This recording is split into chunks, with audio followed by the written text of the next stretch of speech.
graduation statistic, and then hold on to your seat.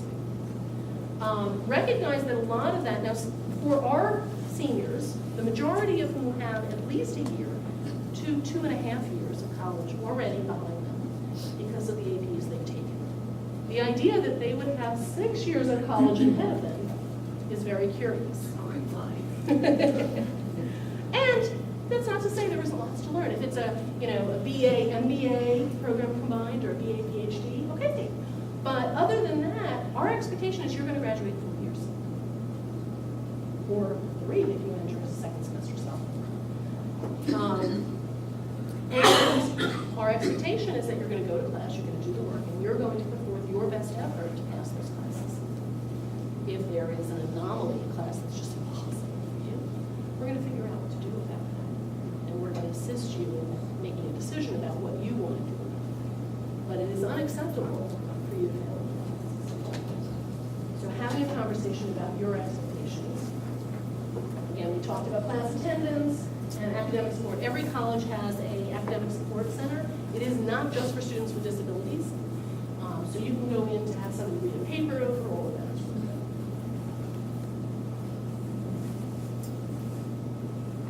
So there is no college, I don't believe, is there a college CIS program? I'm going to say this and I'm going to be wrong. They don't have a CIS for college. You can't go on and look at their grades and their homework. Right?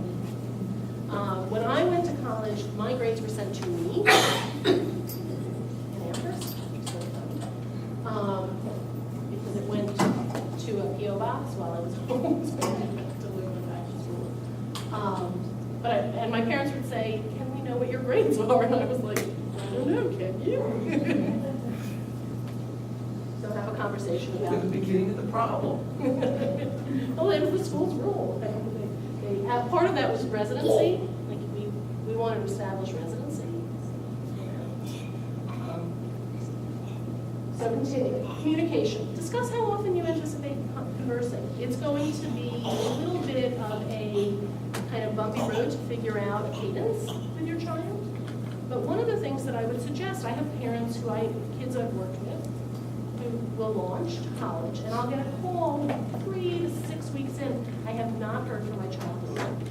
Occasionally, I'll get a when I text. That's it, literally.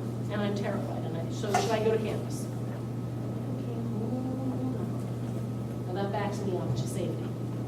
When you bring your child to the dorm room, I'm going to ask you to do something that is going to horrify them.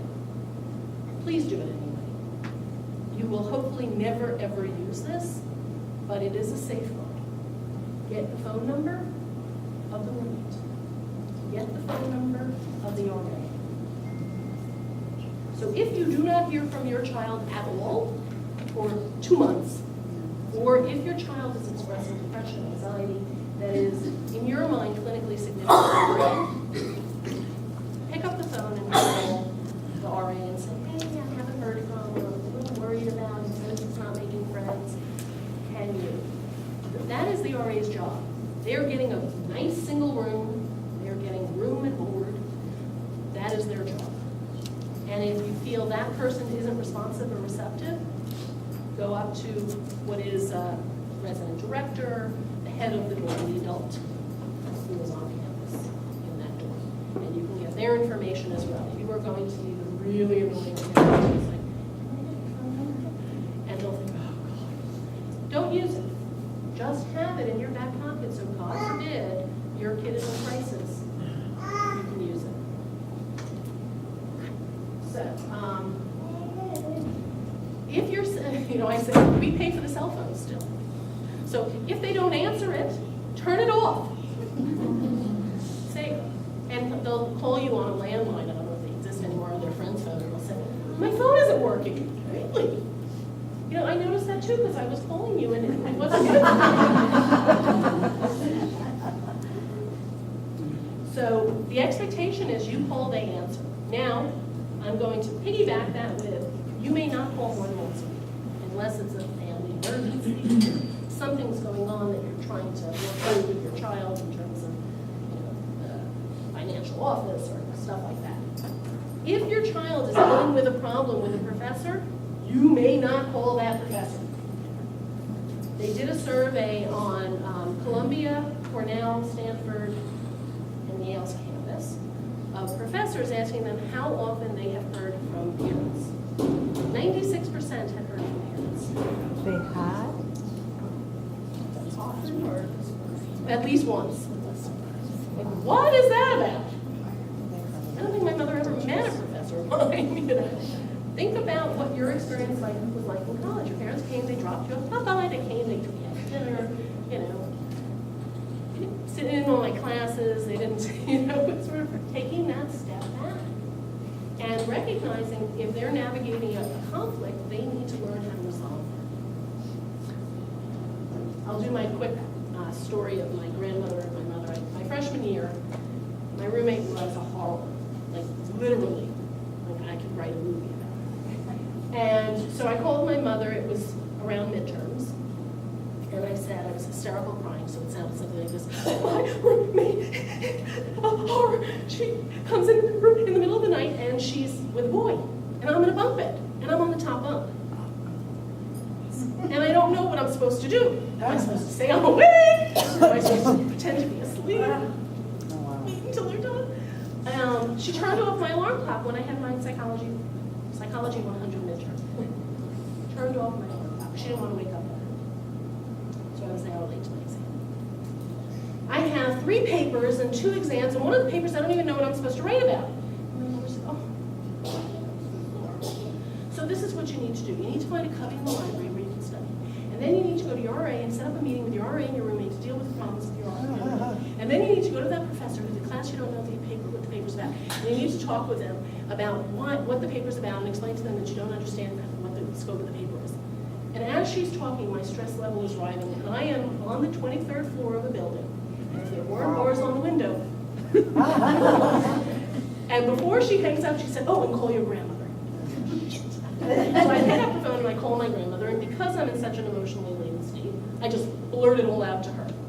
And she says, oh, you poor thing. I never went to college. I don't know what that's like. What are you going to do about all of that? So I don't know, maybe I could talk with my professor about the paper and figure out, or ask other students in the class. She's like, oh, that's smart. Yes, that's a good idea. What about the horrible roommate of yours? What do you do? Well, there's this person on my floor called already. What's that? And she kind of helps if we have problems. And says, maybe you should get her involved. And before we hang up, she says, I know you'll figure it out. You got this. Good. And I think, I got this. What was the difference? What did they do differently? Both role models for me. Your grandmother empowered you. How? She listened because she knew you had cancers. She was getting you their same realization. So the meta message from my mother is, you don't know how to deal with this, and I do. I have to come in and solve this for you. And we don't mean to do that, but we do it all the time. We play in my house, I'm sure you guys do too. Every morning my daughter would play, where's my, it's my favorite game. And so my daughter this morning said, where's my thank you notes? I need to write a thank you note. And I said, I don't know. And she said, you're not being helpful at all. And I said, I know. She said, why aren't you helping me look for my thank you notes? I said, because of that word mine in there. They're your thank you notes. If you want to ask me kindly, Mom, would you please help me look for my thank you notes? Or can you look in this place while I look in this? I will happily do that. But part of it is how do we enable them? And this brings us unwrapping the bubble wrap. So you have 5-6 months left. Yeah. Start unwrapping the bubble wrap. Do not do for them anything they can do for themselves. I'm going to say anything again. Try to not do for them anything they can do for themselves. If they forget something at home, please don't bring it to them. These are seniors. Really empower them. Don't incapacitate. When we enable, we think we're being helpful and compassionate, and we have a role, and isn't that important? But the reality is, we are taking away their ability to learn these skills in that way.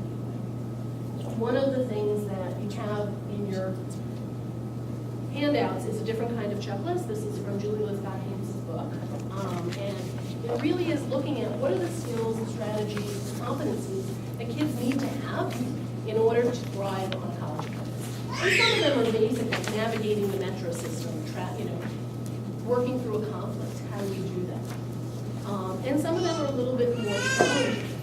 But, basic meals they should be able to make. And if they don't have that skill, get them a cookbook. You say, okay, Thursday night, you're on. Good luck. And we'll eat whatever you make.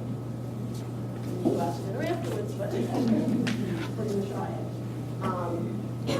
Encourage them to ask for help. So Julie Lithcott-Haynes kind of lays out this nice model of how to teach a skill, and it's really for elementary, middle school students, but I find that I'm doing it in my office with teenagers and young adults as well, which is, the first is, I'm going to do it, you're going to watch me.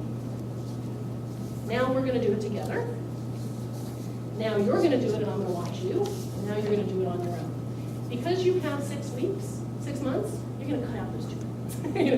You're really going to kind of push them out the door and encourage them to try it on their own. And if they need help, you're there. But you want them to have an attempt. And again, Julie's favorite words, F words, are fail, flail, fall, flunk. So we want them